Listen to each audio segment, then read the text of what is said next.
Yeah, 20,000 slaves were killed in less than a year. And to add insult to injury, free men that were walking around doing their own thing, going to handle their own business, were recaptured by the Union soldiers and drugged back to these concentration camps and thrown in here to do hard labor, even though they weren't slaves and they were free people.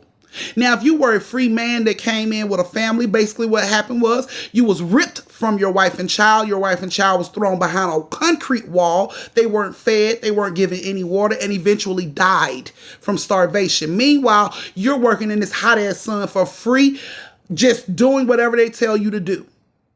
And it's for free. And you'll never see your family again. You're not getting any food. You're not getting any water. You're not getting any medical attention. Nothing. Okay? And this is how they did these black people. And then you had a researcher by the name of Paula Westbrook who added, and I quote, the Union Army did not allow them to remove the bodies from the Devil's Punch Bowl. They threw them shovels and told them to bury them where they dropped. They being the free black people. Yeah. So basically, if we came in together, you were a slave and I were a slave, and you died of smallpox, I had to bury you wherever the fuck you dropped. And now that I have to touch your body, I'm infected with smallpox as well. Because like I said, there's no clean clothes, there's no medical attention, there's nothing. So we're basically, this disease is running rampant in this fucking camp right now, okay?